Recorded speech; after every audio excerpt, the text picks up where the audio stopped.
Hello and welcome to episode 8 of Contempt. Today we're talking Kelly. about Thanks fucking for shut watching. up. and then it cuts to the episode. Hello and welcome to Contempt, episode 8. This is the post 9/11 episode. The 9/11 arc is over. Yep. It's Memorial Day, so we're drinking PBRs. I don't know if I'm gonna keep that in, but yeah. There's nothing wrong with it being Memorial Day. I No, mean, with 9/11. We still should memorialize 9/11. I know they're not necessarily veterans. I guess 9/11 is kind of 9/11 Memorial Day. Why don't we get 9/11 off as Americans? What the fuck? Serious question. Why do we not get that off? Is that the Taliban's plan to try and get us a day off for like 9/11 and then they'll attack when we're all at home drinking PBRs? No, that would be the worst time to attack. They'd like hit the One World Trade Center or something. Everyone's right next to their guns and beer, yeah. 9/11 H2O 20 years later and try it again. So, welcome back to Contempt. The show about content creators. Welcome back, Connor from NTMA Productions. Yeah, I'm back. The man with the plan, the Marvel know-how guy. The lazy ass who hasn't made a video in like 6 months. You say that like I haven't. Also been lazy as fuck. I released Hellion after 4 months of inactivity. Yeah, well, we all have our downtimes. I actually have a few videos in the works right now. Ooh, tell me more about what you have in the works. Well, currently, I saw a really terrible movie in February called Ant-Man and the Wasp: Quantumanium, which is so bad that it canceled my Marvel project. Because I didn't care. I'm like, I haven't cared about anything. Like, if I did my project during Endgame, I feel like it would have been kind of interesting and I would still kind of care. Like, I think there's a lot of shitty Marvel movies, but I kind of, like, I like comics and stuff, so it's kind of cool. But also, you see, like, these non-universe movies like The Batman, and they're so much better. Or even just stuff that's barely in a universe, just kind of there, like Peacemaker on HBO Max. Right. But you look at Marvel, and their problem is they're doing, like, the safest moves possible, but in the dumbest ways. Like, they just apparently cast Margot Robbie as Sue Storm in the Fantastic Four. And it's like, why get like an A-list actress for that role? It's dumb. But regardless, I don't know. I'll probably go back to it eventually. But right now, I have 2 projects I'm working on, which really is multiple because whatever. But I'll get into it. So my Ant-Man Why It Sucks video. Yeah. That'll maybe be out by the time this is out. It's a work in progress. Rick and Morty into the Quantumania. Yeah, Rick and Morty in the quantum realm. With Paul Rudd. Fighting new Thanos and getting just rocking their asses. So that movie sucked. So I'm actually doing a full Why It Sucks on it. It's been like a good while since I've done a Why It Sucks, just breaking a movie down completely. What was the last one that came out? I don't know. Let me look. It's just been so damn long, man. I've done a few movie retrospectives and stuff since. Why It Sucks doesn't really have its own playlist. I feel like my peak Why It Sucks was when I did the Transformers. I did all 6 Transformers movies, or 5. Right. And then I did a Bumblebee, like why it's not fucking horrible compared to the other ones. Wasn't that like 6 years ago? No, that was like... Wasn't that like 5 years ago? That was like 2020. It was over the COVID lockdown. Actually, this is the project I did for like... I did 1 a week, and I basically knocked these guys out like once a week. Right. For basically the entire time I was off. Then I got called back to work. Then I did Birds of Prey and Suicide Squad. Avengers film parody with Derek Jokester. That was pretty fun. Oh, yeah. Did you do a full video on that? Yeah, I did a 13-minute Why It Sucks on it. I think me and Aiden watched it while we were drunk, and it was funny in a bad way. He probably showed you afterwards because I found it on Vudu, and I was like, we gotta watch this shit. I'm Derek Jokester. Then I did the Star Wars prequels and Rogue One. We did Holiday Special together. That was fun. That was a while ago too. Yeah, and then I did a couple Lifetime movies, and then the project got pushed off for like a year. I kind of stopped doing Why It Sucks because it's the Bond thing. Yeah. I did Battleship and Bigfoot's Wild Weekend, Steel, Daredevil. You've done a lot of Marvel shit over the years. That was it. That was it? That was it for Why It Sucks. Oh no, I did Karate Christmas Miracle. That would have been a year ago now. That was a really short video though. That was really short. I didn't have a ton to say. You and I need to start a series just like we did for like the gay movie. What was it? The worst gay movie we've ever seen. Oh god. Chicks dig gay guys. Oh yeah, Chicks Dig Gay Guys. That was a good Why It Sucked. We need to do that as like a series from now on, where we just find like shitty movies with budgets of like $100,000 and then just make fun of them for 10 minutes.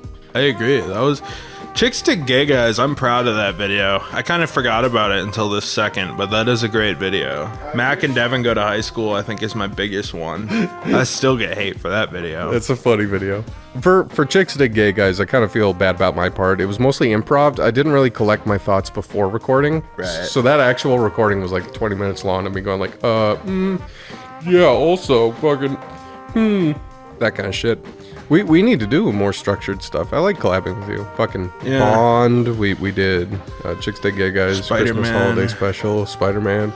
Spider-Man's still my favorite video where I make the joke about you don't want to review it because he's black. Yeah. Let's do that joke again for the new one when it comes out. Spider-Man 2. I'll make a whole 2. secret video and you could do the intro, pretend it's like it's gonna be your video, and then it's all my video after that. Like, but I can't review this because I don't know, Miles Morales. I just don't really vibe with that character. I don't understand. There's something about him. There's something about him that just doesn't work when compared to Peter Parker. You just keep zooming in on his skin. Oh god. You just show like someone holding like a paint swatch where it's like various shades of black. Yeah. That'd be funny. We could do it. I don't know if I could do another, because my segment for Spider-Man was like 30 full minutes. That was a long one, yeah. I had a lot to say. And it's a great movie. There's a lot of good jokes you can make. My favorite joke was probably because he's black, and then also the style, substance, and swagger of a black teenager. And I slowly fade to the footage of that review it's from. That IGN review was hilarious. That moment was. I mean, most of it was just your standard IGN. But then I have another project I'm working on. I've been watching Star Trek. So I'm just doing little diaries on each episode. Okay. Each one's only like a paragraph or two. So I'm not going to really like call it like in-depth retrospective. It's just kind of like a quick brief reviews of each episode of Star Trek, because I subscribe to Paramount Plus. And Are you talking episodes or movies? Episodes, but I've told you about my weird movie rotation, but I can explain. Explain to the viewer what the rotation is. I have a movie rotation so that I don't just watch shit I want to watch all the time. I mean, it's stuff I own, so I usually want to watch it, but so I don't like put stuff off. Right. I divide by type of movie, like DVD, Blu-ray, 4K, that kind of stuff, and then I roll what I'm going to watch next, and I've just been rolling a shitload of Star Trek. So it kind of got me in the mood to watch the series. The original series, or like all of the series? Well, I'm currently on the original series. If I feel like keep going after season 3, then I will. So it's like if I have like 2 hours a day to watch, or 4 hours a day to watch Star Trek, I can knock out 4 episodes a day. Like, you could do like the entirety of the series, season by season, throughout the year, and then you could end it whenever, and then next year you could start the next series. Like that's not a bad idea. Next Generation, whatever the other ones are. Fucking, what's the animated? Deep Space Nine. What's the Star Rick Trek and Morty the one? animated series? No, the Rick and Morty one. Lower Decks. Lower Decks. You could do a whole review on Lower Decks. Right. And how very funny it is that they referenced Red Letter Media. I'm kind of going out of order because I think the first thing that's gonna come out is my Star Trek movies, my Star Trek original series movies. So the Kirk and Spock, McCoy, Sulu, Uhura, era. And I was like, well, if I'm going to do this for the series, I may as well just write stuff about each movie too. You could do what Dougie did and just do the odd number ones or whatever. The nostalgia critic. Why would I do that? That's fucking stupid. Because they say those are the good ones. Hello, I'm the nostalgia. Here's my problem with that. Yeah. I mean, I know Doug just goes by critical consensus. His format, he can make fun of any movie. Yeah. Because it's more of a comedy show than legitimate criticism. I'm not saying he's funny. I'm saying it's an attempt at comedy. Right. With very base level criticism, to be generous. Right. But here's the thing. Star Trek 2, 3, and 4 are a trilogy within the series. Okay. Because you got Star Trek 2, where they fight Khan, and then, spoiler alert, and Spock dies. Spoiler alert. But then you got Star Trek 3, which spoils what's happening in the title. It's called The Search for Spock. And they find Spock, and the planet's exploding and all that shit. And then number 4 is when they save Spock, and then, like, some shit happens, and all of a sudden they're saving whales in the 20th century. So you have to, like, you can't just do the odd Star Trek numbers. Otherwise, it's going to just not work. Yeah, I suppose it worked better for Doug because he can just do whatever he feels like doing. I mean, I suppose the odd entries so far I haven't liked as much as the even ones. That's true. Doug's not wrong there. I've been kind of making up my own consensus on each one because I'm not like a big Star Trek fan. I'm kind of new to it. So other than like some reruns and seeing the JJ movies, I'm fairly uninformed. So I guess I agree. The odd ones are the bad ones. But 1 is a misunderstood masterpiece. Like, 1 is my favorite one. I don't know. Star Trek could be fun series, but it's fucking enormous. It's got a shit ton of stuff. It's like 800 episodes between all series. And granted, a lot of that has been fairly recent. Because 2017, they started Discovery. Right. And then since then, that's spun off into Strange New Worlds. Lower Decks, the animated series, is related to Strange New Worlds. You got Picard, which is a sequel to Next Gen. Discovery, of course, which I briefly mentioned, is like a prequel type thing. And then apparently they're branching into like TV movies. Like Michelle Yeoh is rumored to have a movie. And there's also rumors of a further follow-up to Next Gen called Star Trek Legacy or something like that.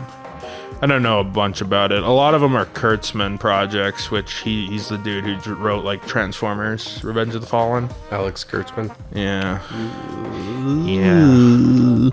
I don't know about Alex Kurtzman. He feels like kind of a bad writer at this point. Yeah, he hasn't written a lot that's good. Like what, 3's a pattern or whatever? What do they say? I think when your whole filmography is fucking garbage, you can just assume that the guy sucks. Fool me once, shame on you. Fool me twice, and 3 times, and 4 times, 5 times, 6 times, 8 times, 20 times. Shame on you. I don't know. Speaking of Transformers, are you going to see the new movie that's coming out? Yeah. What's it called? I mean, I'm going to see it for free because I run a movie theater. Well, so. you know. What's it called? Transformers: The Rise of Beasts. Is that the Beast Wars cartoon adaptation? See, it looks kind of overstuffed because they want to kind of like do a more faithful like Transformers G1 movie. Right. Which is like the original cartoon from the 80s. So It has all those old designs and a lot of fan favorites. Like I think Wheeljack and Mirage and stuff are in it. Okay. I was a Transformers kid. I really like Transformers, so I know the lore. But then there's also like the Beast Wars elements, like Optimus Primal. Yeah. Who you think in canon is like, oh, this is a weird reboot. They kind of just didn't want to make a new character, so Optimus Prime's a gorilla instead of a truck now. Right. But what it turns out is Beast Wars is canon to G1. You find out later in Beast Wars. Okay. I'm not a big Beast Wars fan. I've only like briefly read about it. So that's canon to G1. Okay. So Optimus Prime and Optimus Primal are different characters. Right. But in this movie, Optimus Primal and all the Beast Wars characters are with the G1 characters. Okay. And then you have Unicron in it, who's the villain of the original Transformers movie, and actually Citizen Kane director Orson Welles' last role was Unicron. What? And he was fucking mad. He's like, this is fucking stupid, but I need money. Oh no. So he played Unicron, and Unicron is a super evil Transformers planet that eats other planets. But if he wants to transform, he can transform to a planet into a giant transformer. And Unicron's in the movie too. So it looks really overstuffed, and it's either 6 hour. It's either a 6 hour epic, a multi-part, or I don't know how they're gonna fit it all. Probably multi-part. It's probably gonna be fucking horrid. Probably a two-parter. Yeah, I think it's gonna be fucking horrible. But is Michael Bay on board? He might be like a producer or something. I don't. So he's think, not. I don't even think so though. He's not directing. Because this is like a softish reboot. Because I think this is related to Bumblebee, which is the one that came out with Haley Steinfeld or whatever. I think this is a sequel to that, which they kind of tried to shoehorn into the Bayverse, but the canon is really like played fast and loose. But in this one, Bumblebee is the Camaro that Sam Witwicky gets in the original movie. Oh. So I don't fucking know what they're trying to do. It looks fucking bizarre. It kind of feels weird to have a modern Transformers movie without Michael Bay attached in some capacity. Yeah, also the cinematography looks so much different than what Michael Bay was doing. Because Michael Bay, he has two distinct eras of Transformers movies, like the Shia LaBeouf ones and then the Mark Wahlberg ones. But Transformers 3, from a cinematography standpoint, is more like 4 and 5. Okay. Where 1 and 2 are all like oversaturated yellow filters and all that shit, which was kind of popular at the time. But Michael Bay shoots and directs movies so uniquely. Like Michael Bay is a trash auteur, in my opinion. Yeah. Like, he makes a unique movie and he knows what he's saying with the movie, and he knows it's gonna make a lot of money, and he knows the critics are gonna hate it, and he doesn't give a shit. And I think another director, Zack Snyder, who did like the Batman movies, he's like Michael Bay too, but he doesn't realize he's shit. That's what makes Michael Bay better. Yeah, I kind of see where you're coming from. And Michael Bay has made some okay movies. When he's not trying to go for mass commercial appeal and wants to make something important to him, he can actually make a decently okay movie. Even like Transformers 4. It's the most unique Transformers. General audiences hate it, but I think it's the best one. Pain and Gain too. I still haven't seen Pain and Gain with The Rock and I haven't seen it since like right after it came out. It was on Netflix like super quick. Yeah. Afterwards, in like 2012. I'm pretty sure I watched that shit on my Wii. What series was the first one you saw of Transformers? This was interesting. I wasn't very into seeing the movie as a kid. I don't know why. I think someone as a kid like told me Transformers was lame, like young kid. Okay. And it got ingrained in my subconscious. So third grade me, when the movie came out, was not into seeing it. Okay. But my dad's like, God damn it, Connor, come and see the fucking movie with me, otherwise you're in trouble. And then I watched the movie, and like fucking 9-year-old me like loved it, you know. There's hot chicks everywhere, so I was aroused, but I didn't know what I was feeling. and there's like robot cars transforming and shooting each other. Is that the Michael Bay one And you then saw? yeah, you got horny Shia LaBeouf. And I was like, this is fucking great. And then from there weren't any other movies at the time, so I kind of like just went to YouTube, because this is back in the old days on YouTube, where it was just the ultimate streaming service with every TV show, but you had to watch it in 25 parts per episode. Yeah. Are you talking about like 2008, 2009 YouTube? I'm still talking 2007 YouTube. Okay, so right this before. was right after the movie came out. I was like, I would use YouTube fairly frequently. Right. I mean, I wasn't like constantly on it as a kid, but Right. I knew where to find like cartoons and shit. So I just like looked up on Wikipedia what the episodes were. and I watched through the entire G1 series. And then I feel like I have the rare experience where I didn't look into it too much. I just watched through it. So I got traumatized by the original Transformers movie. What? But I'll tell you about that in a second. Okay. And so I got really into the lore and shit of Transformers. I never really watched anything past G1 because I thought it was all shit. Okay. Something about G1 worked for me, and it's a garbage cartoon. It's like Filmation or something like that, and like Hasbro. So it's like nothing like spectacular, but there's like a charm to it, and each character has their own like shit going on. And I understand now why the kids wanted the fucking. It was a toy commercial, but it worked for me when I was 9. Right. And I watched the movie. Orson Welles' final performance as Unicron. We were talking about this long before. Probably the first Orson Welles project I ever saw was Transformers 1986 animated movie. Jesus Christ. But in the movie, they wanted to refresh the toy line, and Hasbro's idea was in the first 10 minutes, the characters you've grown to love over like 100 episodes get fucking die. massacred.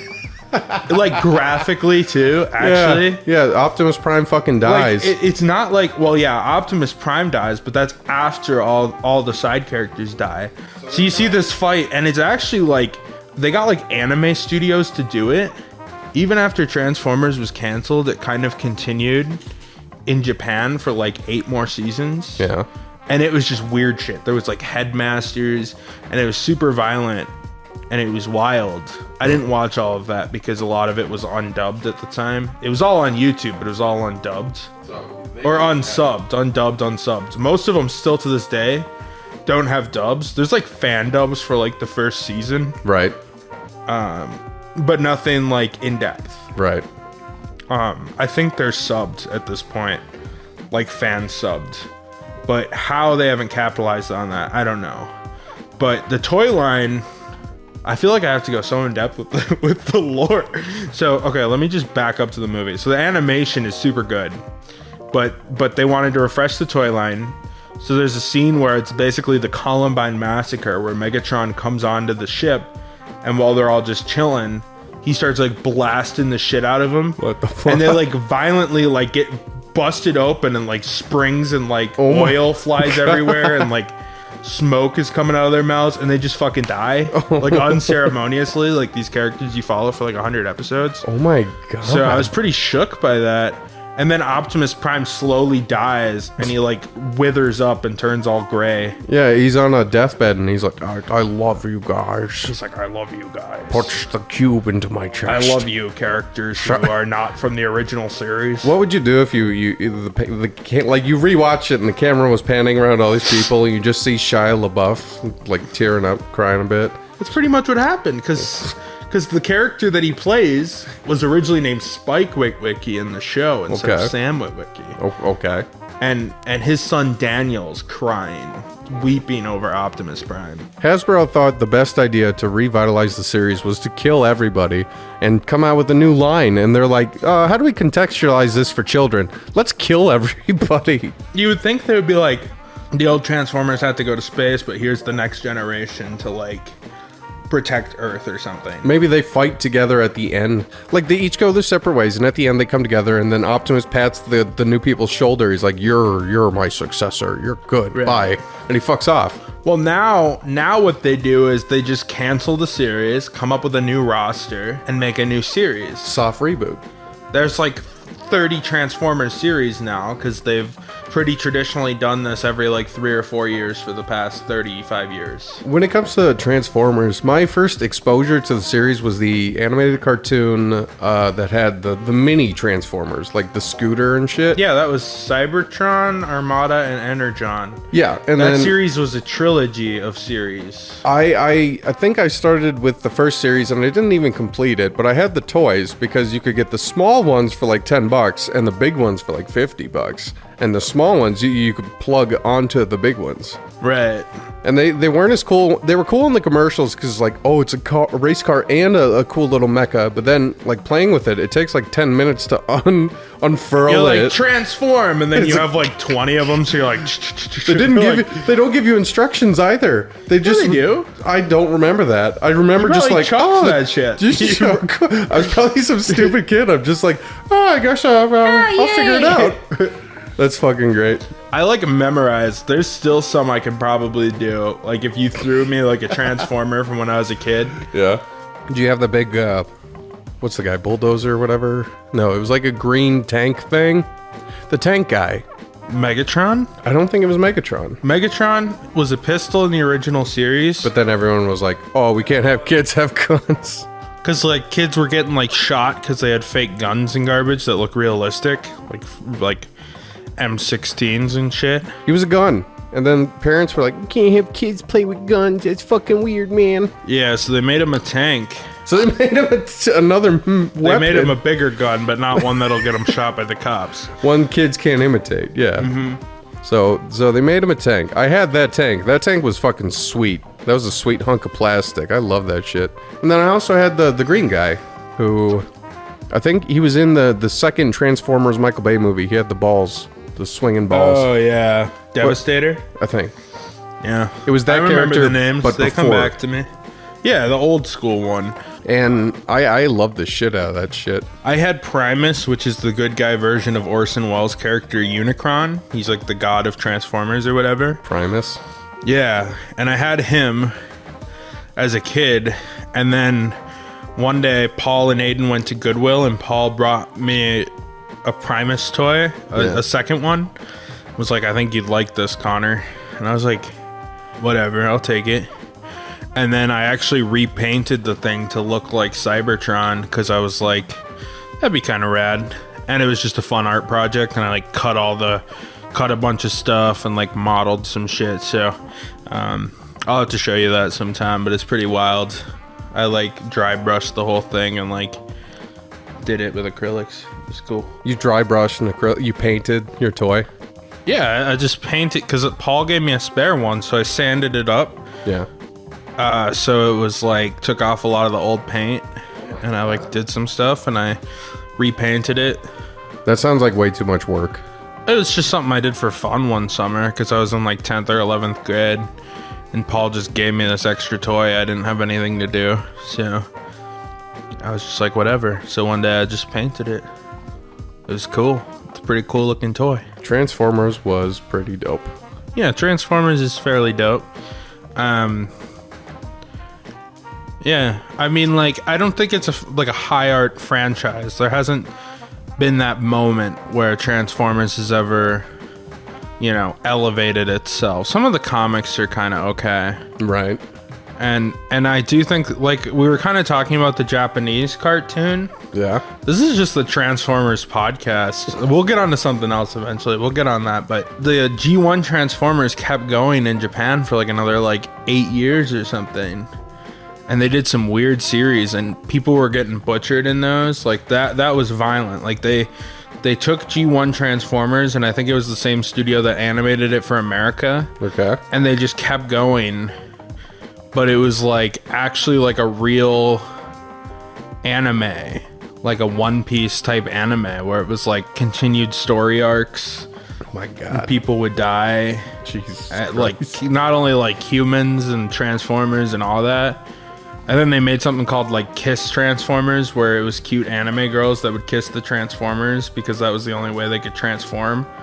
And it was 13-year-old Kiki would have to kiss Optimus Prime. It's kiss touch robots or something. It's really fucking weird. That was a manga exclusive continuation. I'm not kidding you, dude. It's fucking weird. Japanese people are fucking weird. But the toy line was created by a company called Takara Tomy, I believe, was the one that did it. Okay.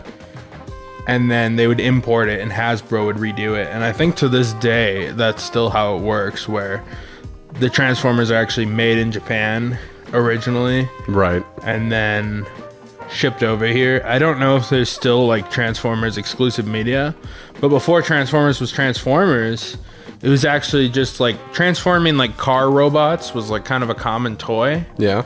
So before Transformers was Transformers, all of the Transformers from the first couple of waves were just random things from different toy lines that could transform. Interesting. And that's why if you look at them, they're like varying designs and sizes.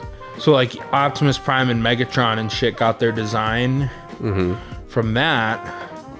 And then those toys were brought to Marvel Comics, actually. And Denny O'Neil, who's a staff writer there at the time, named a lot of the characters like Optimus Prime and stuff. And then it became a cartoon. And then, yeah. So it's just such a weird story. Actually, their origins is kind of interesting, though. I'm sure there's a lot about Transformers where it's like just the production of it going from that to its own series. There's probably a few good stories in there. Right, there is. I mean, people who made it, people who grew up with it, and people who had to manufacture it. It's interesting. I have all the live action movies, and then I actually have the Trauma movie in like an exclusive 4K steelbook thing from from Shout Factory, which is a pretty cool movie find. It's not that expensive, but it looks cool in 4K. Also, for you cinephiles, it's Orson Welles' last performance, which is fucking hilarious. The guy who made Citizen Kane something that people hail as one of the best movies of all time, his final performance was in a Toy Line cartoon tie-in. Well, where do you go after your magnum opus? Hopefully make more movies, but Make Orson another? Welles... No, he just got tired. He was like, nah, fuck it, I'll just do the kids movie. I need drug money, booze money. Of course. But that man, up till his death, would just start movies and never finish them. Whether it was funding, the fact he was working on like 20 movies at once. Yeah. And like his editor was a director of a bunch of hardcore pornography. Like Orson Welles has like a super interesting history. Like he was like this prodigy. He's like the Mozart of movies. And then he went off the fucking rails and just became a crazy person. I feel like I don't know much about Orson Welles' like career or anything. All I know is like Citizen Kane, and then he did a bunch of other shit. Yeah, that he did people like loved. the War of the Worlds thing. That's kind of a famous story. He had a very unique voice. It's kind of weird to think that you could see him in like fucking Transformers. That's like if you saw the Blues Clues movie and you had fucking Michael Caine or something walk out. Right. He says, "I love you, Blue. You're such a good dog. You're a good girl." Or like Christopher Nolan goes off the rails and like does the next Bluey movie or something like that. That'd be fucking insane. What if it was like Bluey, but it's Memento? And he's like killing kids and shit. I want to remember. What about me? I'm a Teddy J. Yes, you are. Don't trust his lies. It's a picture of Bluey.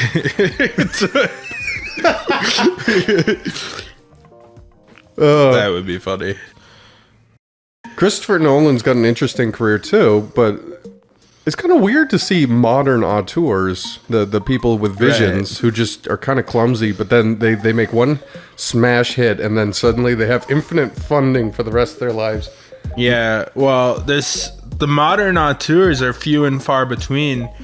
I mean, A24 has a lot of them. There's like Ari Aster. They're still out there. But it's funny that mainstream movies, like, there's like the pillars, like Tarantino or Steven Spielberg. The first wave. That they can just do whatever. I mean, they're different waves. Like Spielberg's New Hollywood. He was doing stuff with Francis Ford Coppola and George Lucas. Well, that's the thing. Here's kind of what I mean is the auteurs don't have a cult of personality like they used to. Like everybody knows George Lucas, everybody knows Spielberg, Wells. Back in the day, it was what does Steven Spielberg come up with. Nowadays, it's what does Marvel come up with. But that's not even part of the problem because indie films still exist, but they're not blockbusters like Star Wars was.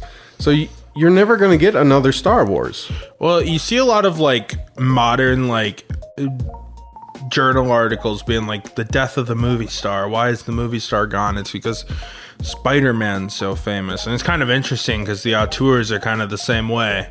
Right. Why does the auteur not exist anymore? It's because mega franchises are what sells. Yeah. The guy who's directing Transformers, no one's ever heard of. The guy who's directing fucking Fantastic Four in a couple years, no one's heard of. It's you cling to an IP, and to be a successful director, you can either take that 1 in 100,000 risk that you become the next Quentin Tarantino, or you can just do the studio movie and make your millions and make movies. Because a lot of these people, I'm sure, genuinely love movies. I'm sure a lot of them would love to be in the position of a Spielberg or a Nolan. Right. But unfortunately, that's not really the case. You got to make you got to make money. And if you want to make movies, you're making a fucking franchise movie. The whole movie industry, it was like a big closing door of just like that big gate that's like slowly lowering.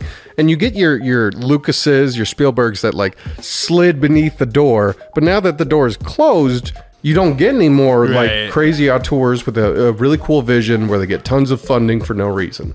Yeah, because studios would rather make the new Marvel movie, the superhero movie. I mean, and even when they give a chance on something like that, right? I think a recent example is Robert Eggers, who made like Lighthouse, and he ended up making The Northman, which is kind of a big budget movie where he had his own touch and his own say.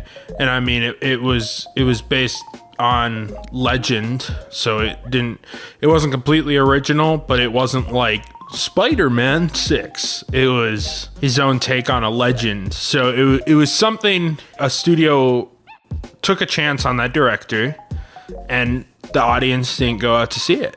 That's the problem. Yeah. I mean, even then, studios, when Star Wars was being made, it was mostly a thing of like, hey, let's just give this kid with a vision. Let's give him a shit ton of money to make a cool movie that we can show to a bunch of theaters, get our money back, make some profit, make some money. They don't do that anymore. They don't want to take the risk, because like, when's the last time we got a low budget film that wasn't either, I don't know, $300 million budget or $200,000 budget? Maybe not that low. I mean, even Clerks 3 was what, like $6 million? Yeah, something. Like, there's no mid anymore. There's no 10 million movies. No. And I agree. And then you look at someone like Kevin Smith, and I could go on about Kevin Smith all day. But he was a big director. Hollywood took a bunch of chances on him. He made his money, but now he's like, what if I just make my $5-6 million movies, keep it all for me, fund it through like Lionsgate, put it out limited release, and then my fans are gonna watch it 1,000,000 times, buy all the merch, buy the Blu-ray. Lionsgate makes their money, I make my money, the fans are happy. Yeah, it works out. I'm not the biggest Kevin Smith fan in the world. I do have a signed Clerks 2 and Clerks 3 script staring at us right now. But that's a whole fucking story how I got those. But Kevin Smith seems like a nice guy. I gave him a hug. I gave him 2 hugs, actually. He's a nice guy. Kevin Smith, no matter what your opinion, like you the viewer, I'm very mixed on Kevin Smith. No matter what the viewer, your opinion, you gotta respect him. He made movies. He did a lot with very little. And even if he went off the deep end and kind of became shitty over time, I respect that he got Clerks 1 and 2 made. Through nothing but elbow grease and gumption. He has a few good movies, and even when his movies are shit, you can tell it's shit with a whole bunch of heart in it. Yeah, like Dogma. There's a bloody beating heart in the middle of the shit. I like Dogma. I like Dogma. It's funny. I like Mallrats. I like Jay and Silent Bob. Chasing Amy aged like fucking milk in a fucking hot summer day. I think it's okay if you understand it's a good movie. The era it's from. Like, yeah, it was trying, and you could tell there was good intentions behind it. And Kevin Smith, he genuinely seems like a nice guy. Like, down to earth, kind of humble, not too big for his britches. Is that what you mean? Not really. Because my bartender, I don't want to get too personal with his life, but something happened, so he had an open ticket for me to see Kevin Smith with him. Okay. Have I told you this story? No. How I ended up with my... Okay, so... I just know that you have those. I don't know the story behind it. So my bartender had an extra ticket to Kevin Smith's Clerks 3 live show, stage show. I already watched Clerks 3. I wasn't a big fan of it. It was in St. Paul. Okay. And he's like, well, if you give me a ride and buy me a couple drinks, I'll take you to see Clerks 3. And I was like, okay, whatever. And then he's like, sign up for this fan club for $5 a month for Kevin Smith. You can cancel it right after the show.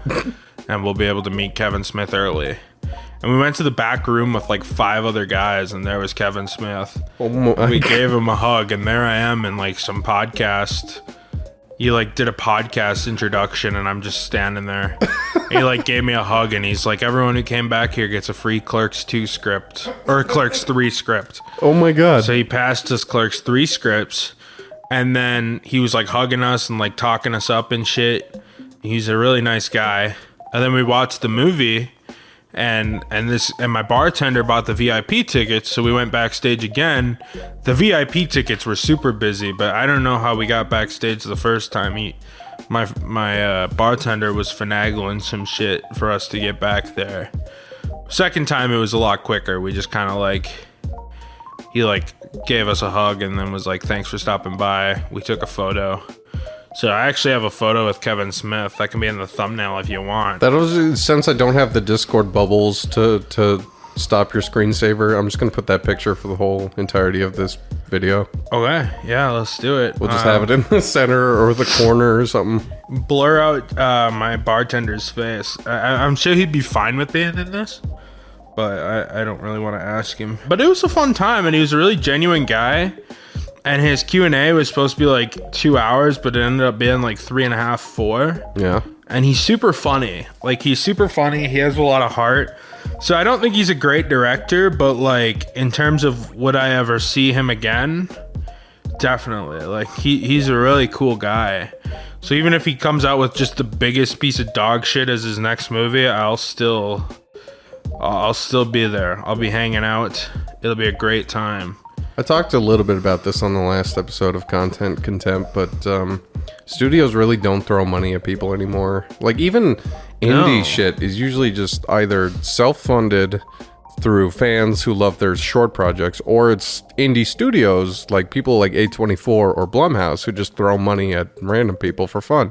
Even Hereditary is heralded as like the best indie movie ever from a director that came out of nowhere, but I couldn't name him. I don't know who the fuck that is. I don't know his name. Oh, that's Ari Aster. Ari Aster. I know every director. Don't worry. But, I got you. But the thing is, like, you don't see the guy. There's no the director anymore. It's just like you don't have people lining up down the block to meet Quentin Tarantino, because who the fuck is Ari Aster? No, I mean, like, you don't have that equivalent with new guys. Oh, I thought you said we don't. Quentin Tarantino. Quentin also got in the door before it closed, so people do line up for Quentin. He was kind of the last generation of like Hollywood directors, and there's some flukes like Christopher Nolan, obviously. Nolan, yeah. And I mean, there's name directors out there. The end, like the 90s, there was the last few, like Coen brothers, Kevin Smith, Quentin Tarantino. Yeah. Even Nolan kind of was like early 2000s, but he was at the dead end. That was Memento, what, 2001, 2002? Yeah, he had Insomnia before that, but Memento was the one that kind of blew him up.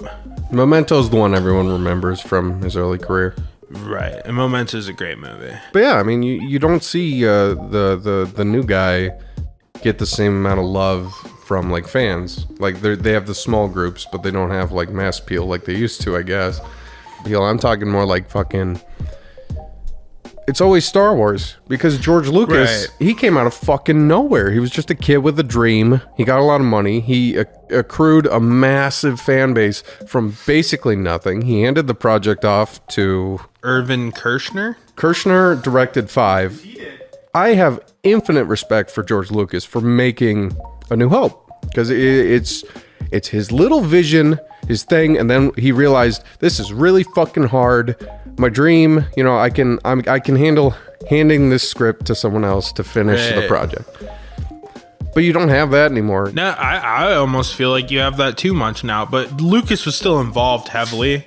He just didn't directly direct. He worked on script, he was producing, and I think it worked for the better for the saga. Yeah. But now you almost have it where a lot of these franchises were started by people with a vision and now is carried on by faceless corporations. Marvel had a lot of visionaries behind it. You know, most famously Stan Lee and Jack Kirby, but Joe Simon, George Perez, all sorts of people, artists and writers, editors. There's tons of people that worked on Marvel and made something special before it was a corporate cash grab. Yeah. You look at Star Wars, it was George Lucas, and now it's owned by Disney, and they find any fucking asshole to make a Star Wars movie. Indiana Jones is about to get number 5. Those were Spielberg and George Lucas's visions for the first 4. Now it's Disney and James Mangold who did Logan and stuff. I've heard the movie's really bad, but he's a decent director. I did like Logan.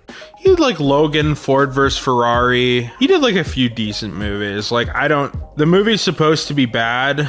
I don't directly blame him, even though I haven't seen the movie. I'll see the movie, but who knows? It's hard to not blame Disney. It's corporate meddling. It's also like everybody has a fluke. Like Steven Spielberg is probably one of the greatest directors of all time. He has a couple flukes in there. So this could just be James Mangold's fluke. But it's so hard to say when Disney's working on it. The thing is with Disney, it used to be like, hey, this visionary's fucking great. Let's give him the reins. Let's see what he can do with complete freedom. Now it's Disney's like, let's make Ant-Man 4. Who do we get?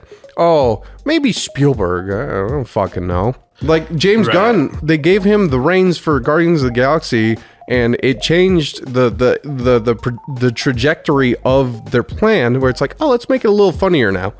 Where Avengers kind of started it, but then James Gunn's like, oh, let's just make this fun little movie. And then Marvel misunderstood how to make it funny and made it fucking annoying.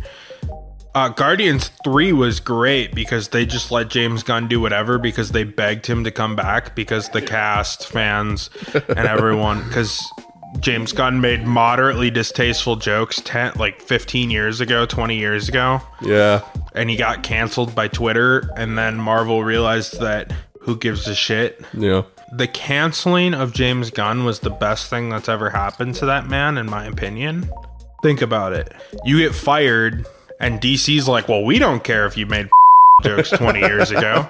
So you make the Suicide Squad, which was a pretty fun and big movie, and they realize you're a really good creative talent.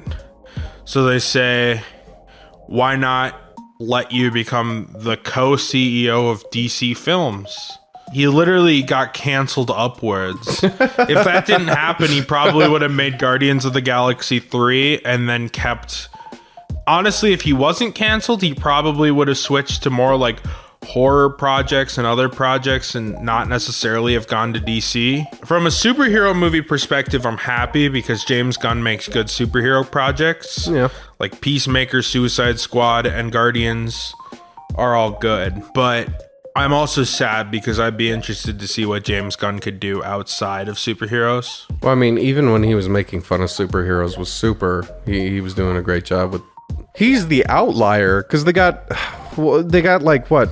Who was the original director for the original Suicide Squad? David Ayer. Before they kicked him out and replaced him with a trailer studio? That would be David Ayer.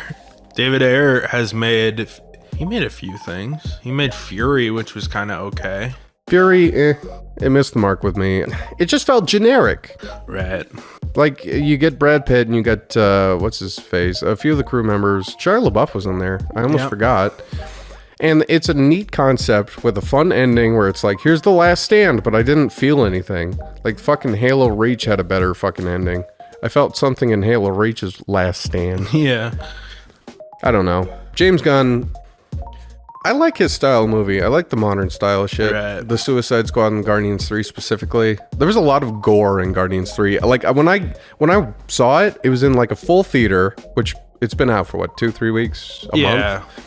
Full theater. And there were a bunch of kids in the audience, and every time there was like gore or like the face part with no face, Right. I looked at the kids and they were like, "What the fuck is this?" And all the parents were like, "Ugh." Where'd you see it? Imagine in White Bear. Nice. I used to go there a lot before it was in Imagine. Yeah, before it got bought out and made shitty. And Yeah, basically. but yeah, you're not getting James Gunn's. I don't know how much he read comics. I don't really care. He understands the comics. He understands tonally how to do comics. And he understands tonally how to make movies. And he understands how to write a good superhero project. And he understands how to make a good superhero movie. Yeah. And that's why I'm excited for him to oversee DC. Because I like the DC characters more than Marvel. Marvel just makes better movies. Or did. But recently, I don't know as much. Because I really liked the Suicide Squad. And I really liked the Batman. And I'm more excited to see where DC goes. I'd love to see like Green Lantern get tackled. And some other characters I like. It's too bad DC put a gamble. They gambled real hard on Zack Snyder heading the entirety of the timeline and the franchise, and then it turns out he was a horrible director and a hack. I also think it's really stupid to give one director Like full control. Superman and Batman. It's kind of the yin and yang of DC. Like Superman's the hopeful, Batman is the vengeful. Yeah. But they can come together and make something great. And there's a good chemistry there when done right. And he just didn't do it right, and he did it all too fast. And also basing a cinematic universe off of a graphic novel series with 4 entries, the Batman, or 3 entries, the Batman Returns series is kind of dumb, which is what he was mostly drawing from, because he's like, that shit's edgy. Batman's timeless. You can do pretty much anything with him, and it's hard to fuck up, and somehow Snyder just kept fucking up Batman Superman. Yeah. What was the movie where it starts with the Batman's perspective of the Zod fight? That's Batman v Superman. Batman v Superman was a fucking disaster. Absolutely awful. I guess I agree. I mean, giving one man all that power. No one man should have all that power. Yeah, for real. Nowadays, it's hard to make movies. Shit costs a lot more. Studios are a lot more meddling. I don't know. Auteurs are dead and gone. Yeah, for sure. Yeah, so, oh man, I got a new stack of movies for you. You gotta check out if there's anything you want. Okay. I got a bunch of extras.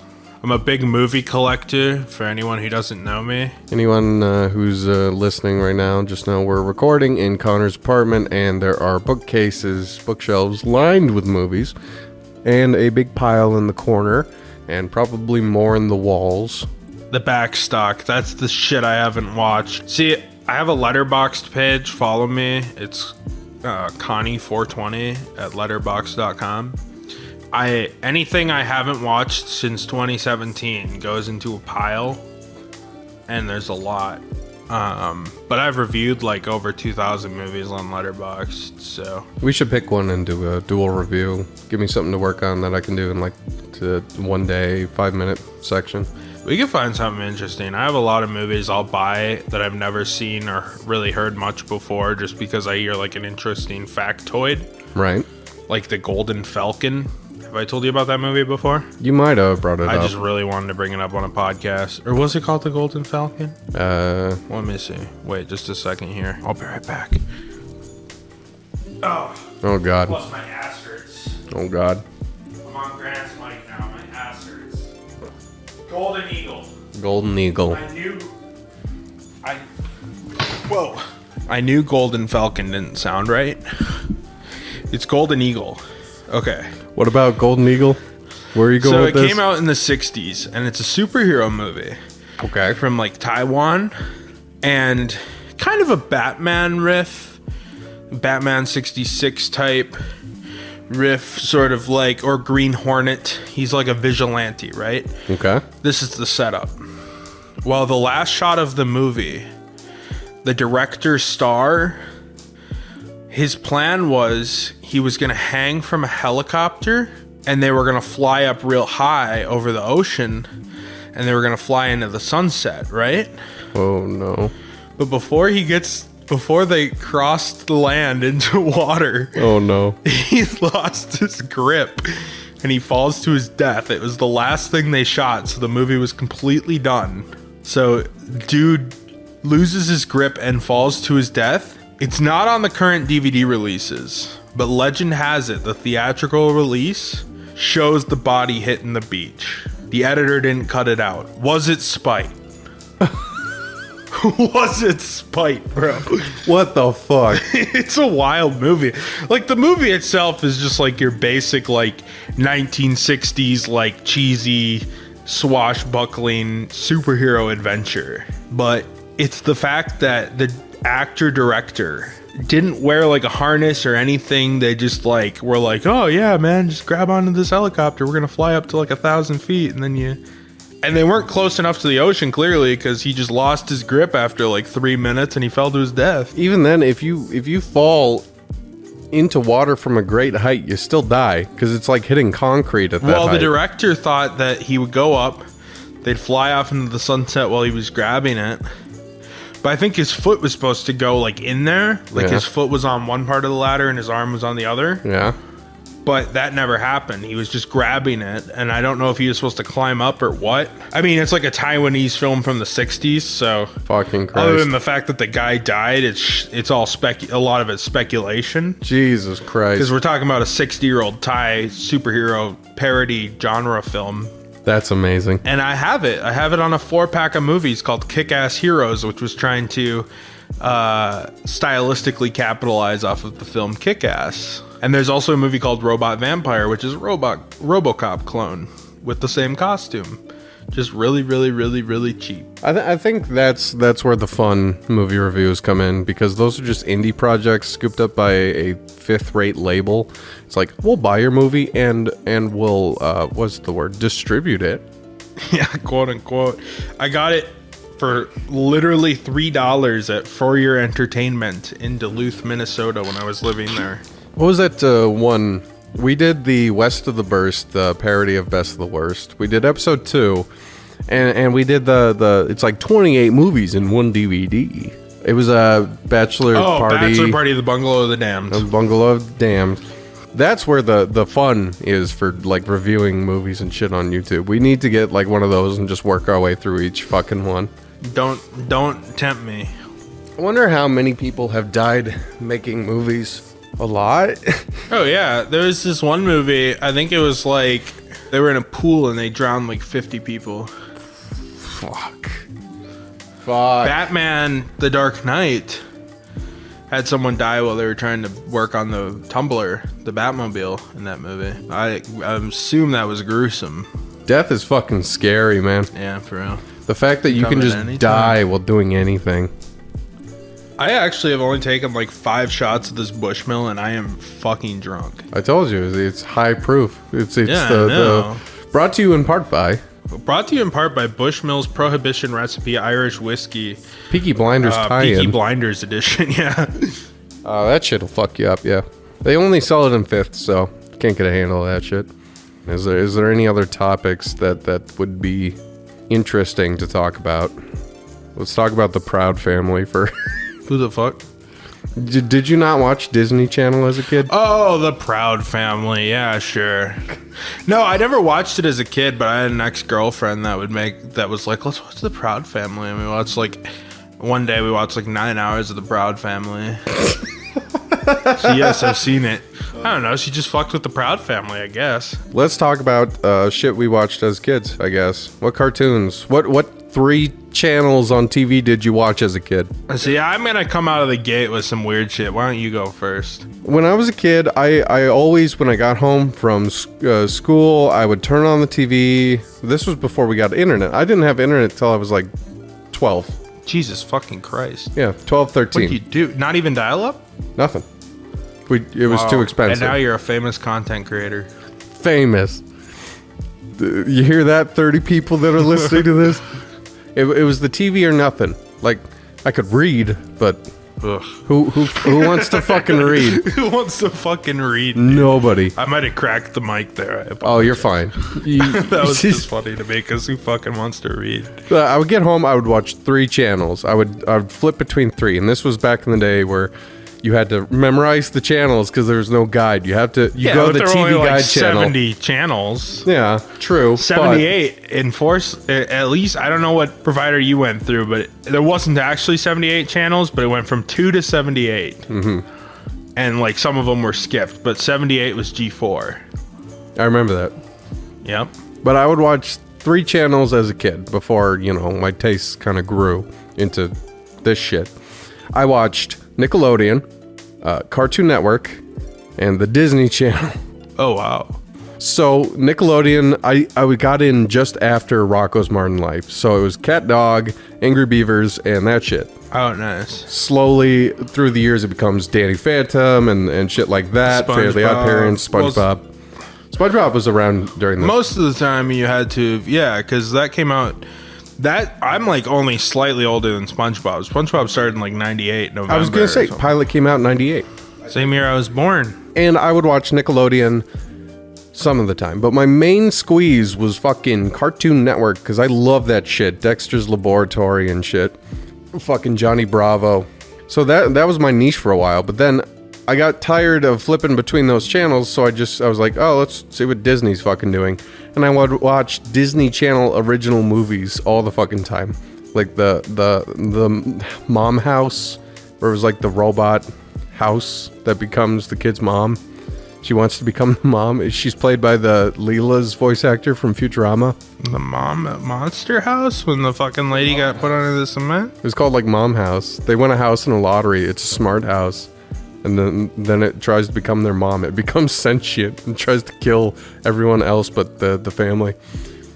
But yeah, those were my 3 things for the longest fucking time. So a lot of my life I was growing up with cartoons and shit because I would flip over to fucking TNT. I'd see John Wayne and I'd be like, yeah, okay.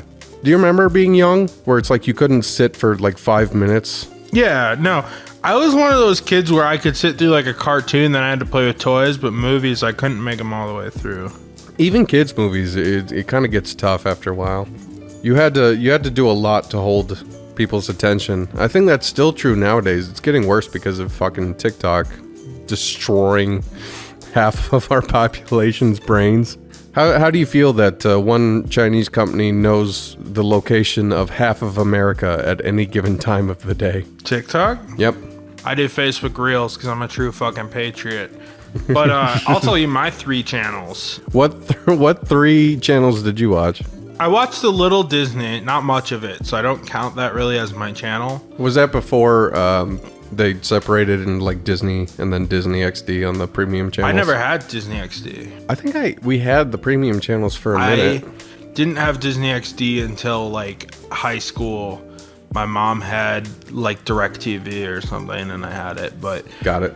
My 3 was Nickelodeon and Cartoon Network. As a kid, it was all Cartoon Network and Nickelodeon. Like, SpongeBob was the only thing I could tolerate on Nickelodeon as a kid for some reason. It's got a good sense of humor. I love SpongeBob and Fairly Odd Parents. I forgot WB. I occasionally watch that. Oh, yeah. But that was just on Saturdays. But even then, I didn't even... Because, like, Batman Beyond. I wasn't religiously watching it. I never saw Batman Beyond. I only... Good. Have you never seen Batman Beyond before? Never.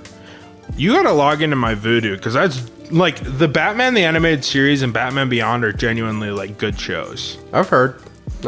Like as for like the animation is fire in those. The 4th season of Batman the Animated Series is a little meh. Right. For animation, but like it's not crazy. It became a little cheaper. But the animation is fire on those, and the storylines are really good. And they like perfectly capture the comics. Like if James Gunn does that in movie form, I'll be hyped. But for me, it was Cartoon Network and Nickelodeon.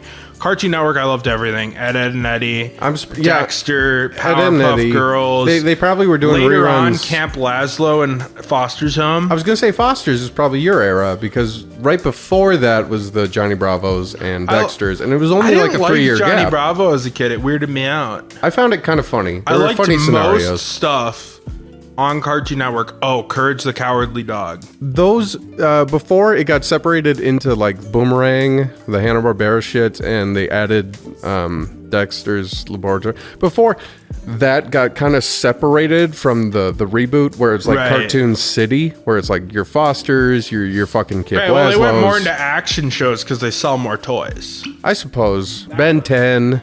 Star Wars: The Clone Wars. Clone Wars. That was way later. That was what, 2008. Yeah, but in 2008 I was like 10. So I was gonna say we're not too far apart age-wise, so we probably grew up with a lot of the same shit, but like 2-3 years apart. no, I mean pretty similar. Cartoon Network, Nickelodeon. And third one, Yeah. this was probably a little later. Those are the only two I really watched like as a kid, like young kid. Right. But starting at around like 2007, I started getting really fucking into the documentaries on the History Channel. Are you serious? I know fucking so much about history because I would binge that shit. But they did good documentaries too. Because I was at my uncle's cabin and I watched Comic Book History Unmasked, which got me into comic books like before the movies were big and stuff back in like 2006 or 2005. Okay. That's what got me into comic books, which I'm still... I don't read a ton of comics anymore because modern comics suck, whatever. Also not a good price range. Like you're getting They're what, expensive now. 20-page comic for... I like when they make those DC movies because they're kind of hit or miss. Are you talking about like... The animated ones. Yeah, they do a lot sell of those. direct to DVD. They do like 4 a year. Yeah. They do like one every season, basically. And most of them are about Batman. Most of them are about Batman, which is good because when I was reading comics, most of them were about Batman. Sometimes they feather in like, we're going to do Legion of Superheroes this week. And I'm like, oh, fuck yeah, man. Or Wonder Woman or Green Lantern. They do Elseworld stories like Superman Red Sun, where Superman falls like into Russia, lands into Soviet Russia. And becomes communist. Yeah, it's awesome. I like the idea, but I also like the idea that they're making these animated movies and then they're just using like Batman as the vehicle to introduce like smaller characters. So they do. They sprinkle in the smaller characters. I still have a lot of the classic comics. Negative Flash or whatever his name is. Yeah. Why does he exist? Did he ever get a backstory? Oh, Reverse Flash? Yeah, Reverse Flash. Oh yeah, everybody's got a backstory in comics, bro. Yeah, so his name is Thrawn. He comes from the 23rd century, I believe, when Flash is a legend, and he's a big Flash fan and tries to recreate the experiment that made Barry Allen the Flash. But when he does this, it makes him crazy, so he goes back in time. But Reverse Flash is a fucking menace because he like murders the Flash's wife. Oh my god. He like kills Flash. He's like the true killer of his mom. Why? Because he's fucking mean, dude.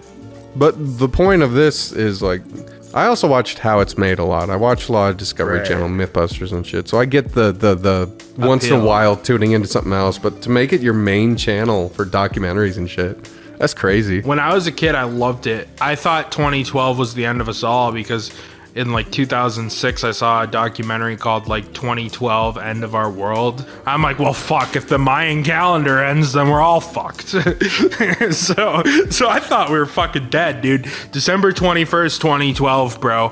It was just 4 years away. 5-6 years away. I was like, all right, man, I'll just be sweating till then because I'm fucking dead. I'm just a kid. Did you like the Roland Emmerich film? The Roland Emmerich film is funny. With the tectonic plate on Los Angeles tips and everything. Africa floats for no reason. That's fucking crazy. I don't know. That's funny. Growing up, documentaries, occasionally I'd tune in. World War II documentaries were always kind of fun to watch. Like, oh, that Hitler, someone should do something about him. He's really causing some terror, you know?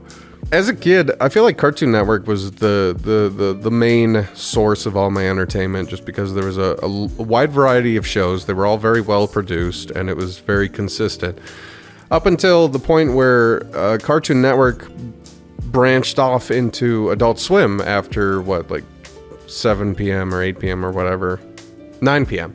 So that was weird. I didn't know that was happening. I didn't even understand it. Because there was a Kids Next Door episode. The pilot is called Adult Swim. So I'm like, did you just have something to do with Kids Next Door?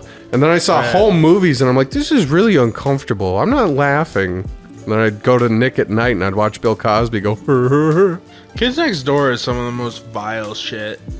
You don't like Not Kids Next Door? I love Kids Next Door. I mean, Adult Swim has some of the most vile shit. And parents didn't know. Do you think mom and dad were just like leaning over my shoulder watching with me? No, Dude, I loved Kids Next Door. The Star Wars parody episode was great.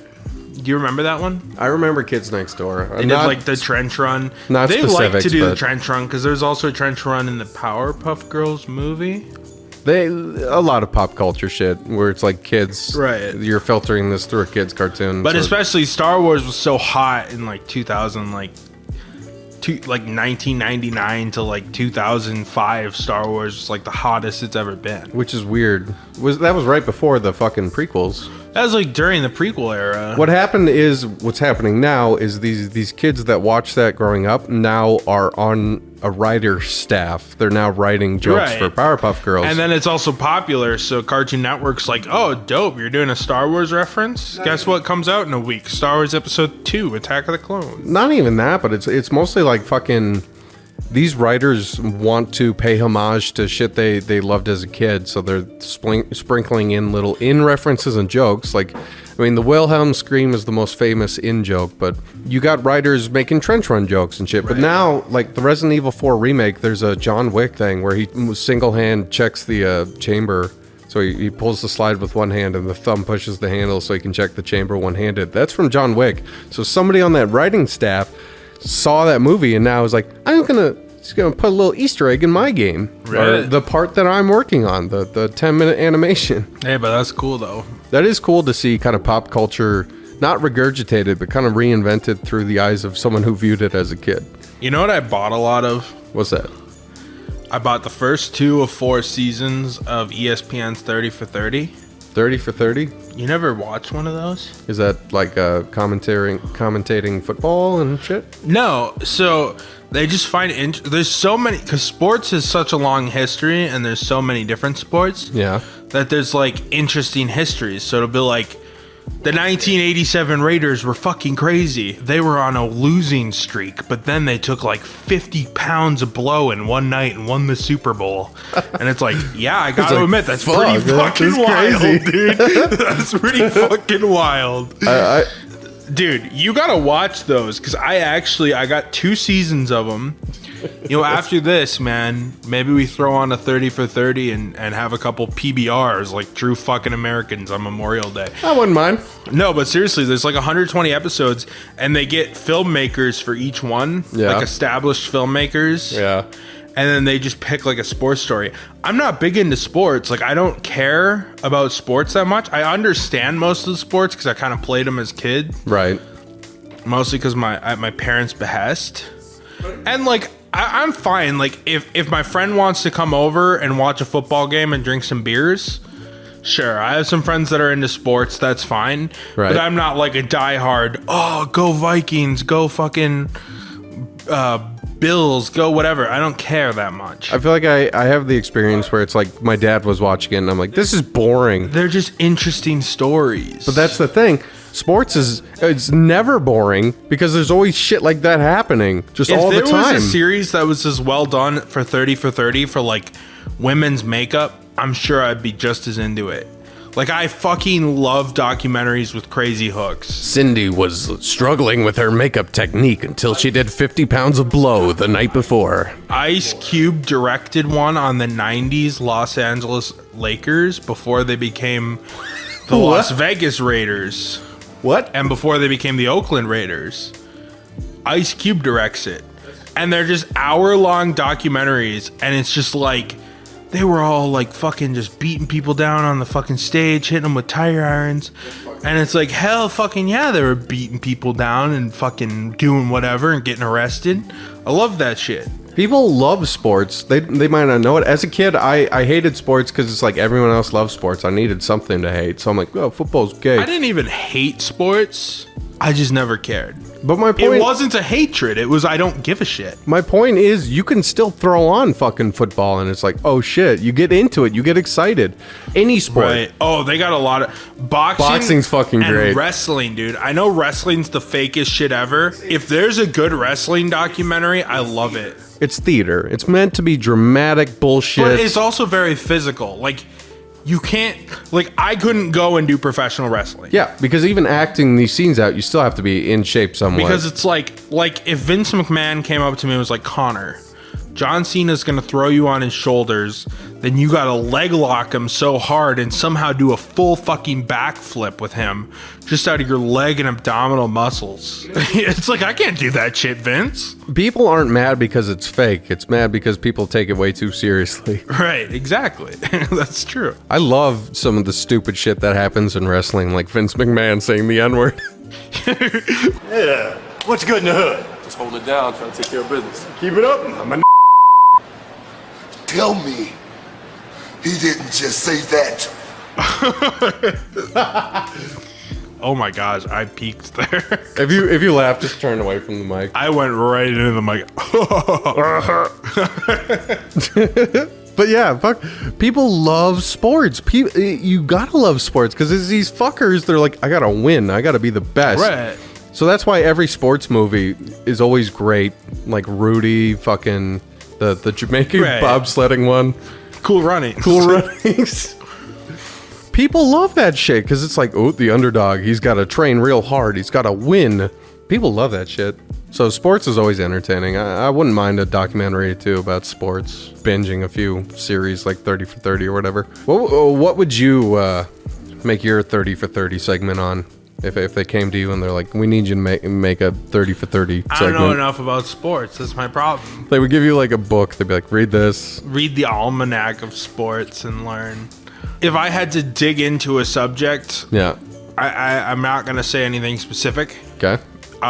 They probably made one, but like Dennis Rodman is an interesting basketball player. Otherwise, like boxers have a lot of interesting stories. Like the Mike Tyson ear bite, I'm sure they made one on that. Mike Tyson, just as a person, he's interesting to watch. Muhammad Ali, fucking Mayweather's a piece of shit, but I'd still watch a documentary about Mayweather. I don't know. Fucking sports are great. That's kind of the same thing with Drunk History. I feel like people really love that because it's a comedic take on historical events. And it's like, let's just get drunk and talk about history. Right. Drunk History is an amazing show. It's really clever and perfectly low budget because you can do this shit with like no money at all. They did it with no Right. money before Comedy Central made it an official series. It was just something for, I think it was College Humor.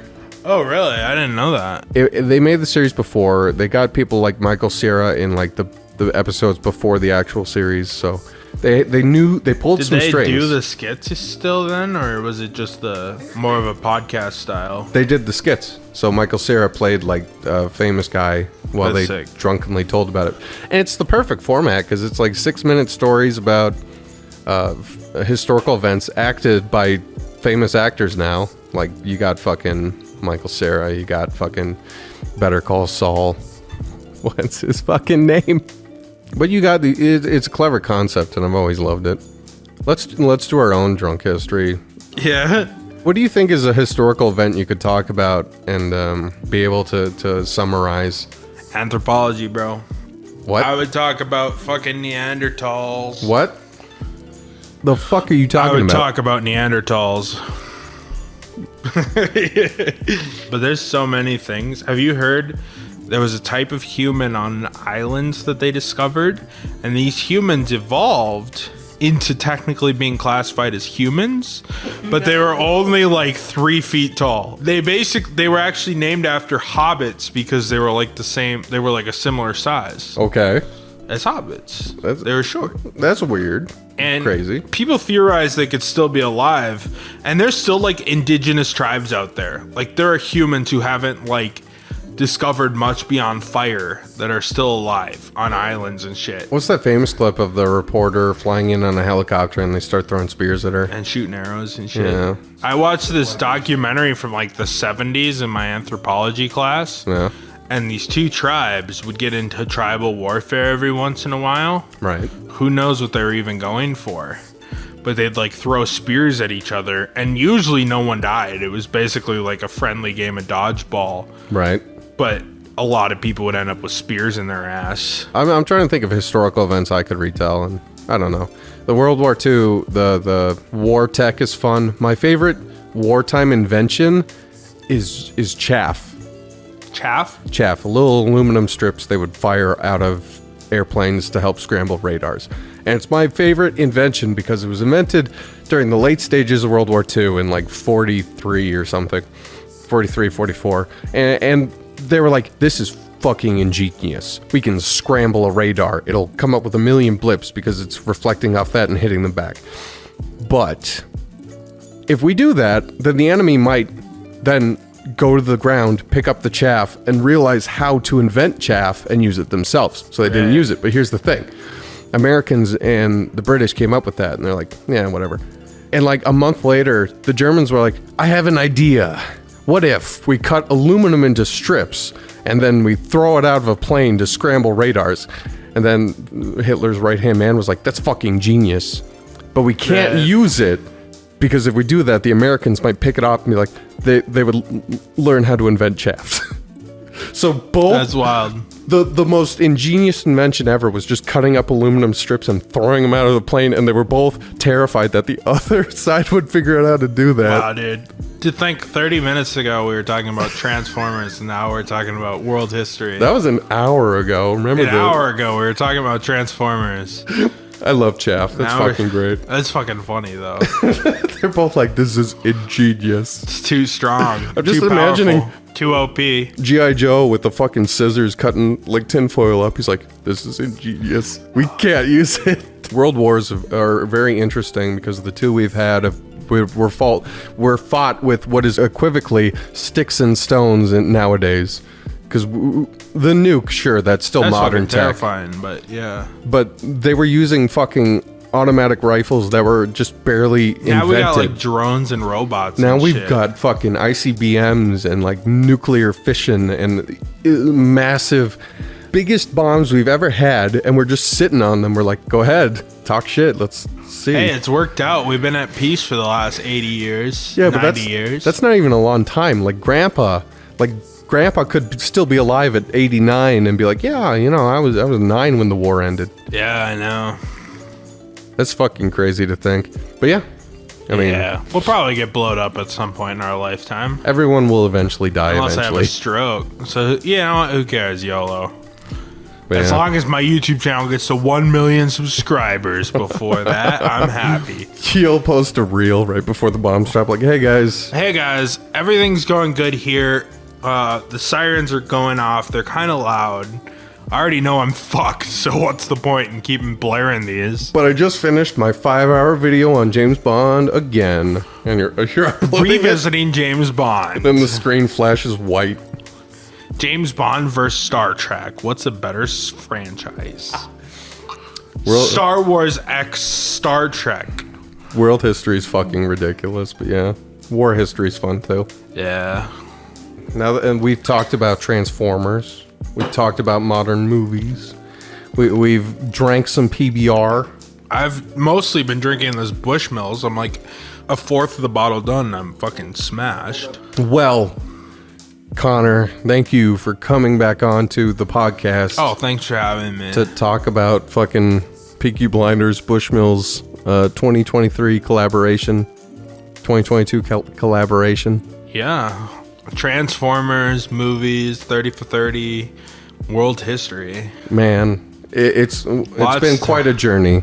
This is really content contempt. This is what content contempt's all about. The takeaway from this is that the real drunk history were the friends we made along the way. 6 minutes of us talking about what I'm coming up with, and the rest is us talking about literal random bullshit. I don't know. It's fun just talking about random shit. And we're done. I just wanna be a woman. Put that in there.